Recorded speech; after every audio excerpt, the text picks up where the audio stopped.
तुम्ही जेव्हा महिन्याचा किराणा भरण्यासाठी डीमार्टमध्ये जायचं ठरवता, तेव्हा मनात ठरवत असता की आज फक्त महिन्याचा किराणा घ्यायचा आहे, जास्त काही नाही. थोडक्यात काम उरकायचं आणि परत घरी जायचं. पण ज्या क्षणी तुम्ही डीमार्टच्या मोठ्या काचेच्या दारातून आत पाऊल टाकता, त्या क्षणी तुमचं नियंत्रण हळूहळू सुटायला सुरुवात होते. कारण समोरचं दृश्यच असं असतं की तुमचं लक्ष नकळत विचलित होतं. उजवीकडे, डावीकडे रांगेत ठेवलेली चमकदार पॅकेजेस, मोठमोठ्या अक्षरात लिहिलेले ऑफर्स आणि एकावर एक फ्री, आजच घ्या, लिमिटेड स्टॉक अशा शब्दांचा मारा सुरू होतो आणि तुमचा मेंदू हळूहळू काम करणं बंद करतो. तुम्ही डीमार्टमध्ये जाताना एक छोटीशी लिस्ट घेऊन आलेले असता. पण काही मिनिटातच ती लिस्ट खिशात किंवा मोबाईलमध्ये तशीच राहते आणि ट्रॉली मात्र स्वतःहून भरू लागते. सुरुवातीला तुम्ही म्हणता, ठीक आहे, हे तर गरजेचं आहे. पण मग अचानक ट्रॉलीत अशा वस्तू दिसू लागतात की ज्या तुम्ही घेणारच नसतात आणि तरीही तुम्ही स्वतःला समजावता की चालेल, स्वस्त मिळतंय, पुढच्या महिन्यात उपयोगी पडेल. कारण डीमार्टमध्ये खरेदी ही फक्त वस्तू घेण्यापुरती मर्यादित नसते. ती एक आखलेली योजनाच असते, जिथे ग्राहक कसा वागेल, कुठे थांबेल, काय उचलेल हे सगळं आधीच ठरलेलं असतं. आणि तुम्हाला कळतही नाही की तुम्ही हळूहळू त्या जाळ्यामध्ये अडकत चाललेले आहात. तुम्ही 5 वस्तू घ्यायला आतमध्ये जाता, पण बाहेर पडताना तुमच्या ट्रॉलीमध्ये कमीत कमी 15 वस्तू तरी असतात. आणि हे फक्त तुमच्याच बाबतीत घडत नाही, तर जवळजवळ प्रत्येकाच्या बाबतीत असंच घडतं.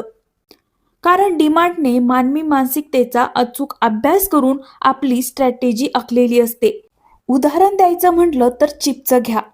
तुम्हाला 10 रुपयांचं छोटं पॅकेट पुरेसं असतं, पण समोरचं मोठं पॅकेज दिसतं, ज्याची MRP असते 100 रुपये आणि त्यावर मोठ्या अक्षरात लिहिलेलं असतं 50% सूट, म्हणजे फक्त 50 रुपयात. आणि तुम्हाला वाटतं की 100 रुपयाचं सामान 50 रुपयात मिळतंय, म्हणजे आपली मोठी बचत होईल. पण प्रत्यक्षात तो प्रोडक्ट डीमार्टसाठी खास बनवलेला असतो. त्याचं पॅकेज मोठं दिसतं, वजन जास्त वाटतं, पण जर तुम्ही नीट पाहिलं तर प्रति ग्राम किंमत बाहेर मिळणाऱ्या छोटे पॅकेट इतकीच असते. म्हणजे तुम्ही काहीही स्वस्त घेतलेलं नसतं, उलट गरज नसताना जास्त प्रमाणात खरेदी केलेली असते. आणि डीमार्टचा हाच हेतू असतो की तुम्हाला वस्तू ह्या स्वस्त वाटल्या पाहिजे, पण प्रत्यक्षात जास्त खर्च करायला लावायचा. पुढे जाऊन अजूनच सांगायचं म्हटलं तर डीमार्ट ज्या गरजेच्या वस्तू असतात त्या कधीच समोर ठेवत नाही. म्हणजे डाळी, तांदूळ, साखर, तेल, मीठ या सगळ्या वस्तू हमखास शेवटच्याच रॅकमध्ये असतात किंवा एखाद्या कोपऱ्यामध्ये ठेवलेल्या असतात. कारण डीमार्टला माहीत असतं की ग्राहकला याची गरज आहे आणि ते शोधायला संपूर्ण डीमार्ट फिरणारच आहे. आणि त्या फिरण्याच्या प्रवासात तो मधल्या प्रत्येक रॅकवर ठेवलेल्या ऑफर वस्तू पाहणार, त्यातल्या काहीतरी उचलणार आणि शेवटी गरजेची वस्तू सापडेपर्यंत ट्रॉली मात्र अर्धी भरलेली असते. तुम्हाला वाटतं की तुम्ही फक्त शोध घेत आहात, पण प्रत्यक्षात तुम्ही हळूहळू खर्च वाढवत चाललेले असता. आणि हे सगळं इतकं सहज घडतं की तुम्हाला संशयही येत नाही. कारण डीमार्टचं वातावरणच असं तयार केलेलं असतं की तुम्हाला थांबावंसं वाटतं, पाहत राहावंसं वाटतं, अजून थोडंसं घ्यावंसं वाटतं.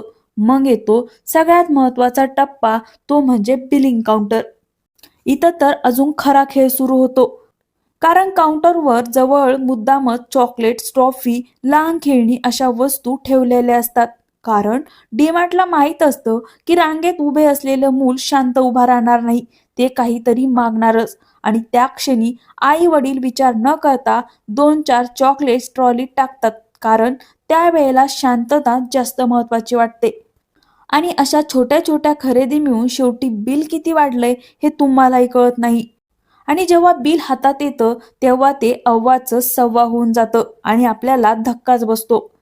कारण तुम्ही मनात ठेवलेला खर्च केव्हाच मागे पडलेला असतो, पण तोपर्यंत खूप उशीर झालेला असतो. आणि तुम्ही स्वतःलाच म्हणता, चालेल, पुढच्या वेळेला मी कमी घेईल. पण खरी गोष्ट अशी आहे की पुढच्या वेळेला पुन्हा तेच घडणार असतं. कारण डीमार्ट तुमच्याशी खेळत नाही, तर तुमच्या सवयीशी खेळत असतो. तुम्हाला कधी डीमार्टमधून बाहेर पडताना असं वाटलंय का की आपण काहीतरी जास्तच घेतलं, पण नेमकं काय जास्त घेतलं हे सांगता येत नाही. कारण प्रत्येक वस्तू घेताना तुम्ही स्वतःलाच कारण दिलेलं असतं. हे तर स्वस्त होतं, हे तर ऑफरमध्ये होतं, हे तर फ्री मिळालं. आणि हाच तो मानसिक खेळ आहे ज्यावर डीमार्टची संपूर्ण यंत्रणा उभी आहे. कारण डीमार्टमध्ये तुम्हाला कधीही थेट फसवणूक दिसणार नाही. इथे कुणी जबरदस्ती करत नाही, कुणी सांगत नाही की हे घ्याच, पण तरीही तुम्ही घेत राहता. कारण सगळं वातावरण असं तयार केलेलं असतं की निर्णय तुमचाच असतो, पण प्रत्यक्षात तो निर्णय आधीच ठरवलेला असतो. उदाहरणार्थ डीमार्टमध्ये फिरताना तुम्ही लक्षात घेतलं असेल की काही रॅक्स खूपच मोकळे असतात, मध्ये मोठी जागा ठेवलेली असते. त्यामागचं कारण म्हणजे तुम्ही हळू चालावं, थांबावं, आजूबाजूला पाहावं. कारण जितका वेळ तुम्ही डीमार्टमध्ये घालवता तितका जास्त वस्तू तुमच्या ट्रॉलीत पडण्याची शक्यता वाढते. म्हणूनच डीमार्टमध्ये घाईघाईत खरेदी करणं अवघड असतं. प्रत्येक वळणावर काहीतरी नवीन दिसतं, नवीन ऑफर दिसते आणि मेंदू पुन्हा विचार करायला लागतो, हे घेऊ का, ते घेऊ का, आणि हळूहळू तुमचा मूळ उद्देश मागे पडतो.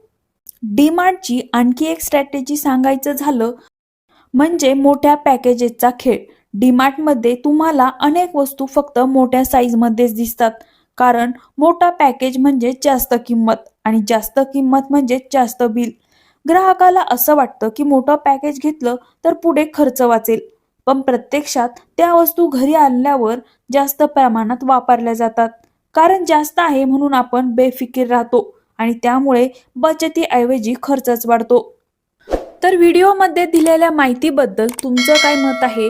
तुमच्याबरोबर पण डीमार्टमध्ये असंच होतं का? याबद्दल कमेंटमध्ये नक्की कळवा. आणि हो, आपल्या विषय चौकातला या यूट्यूब चॅनलला नक्की सबस्क्राईब करा.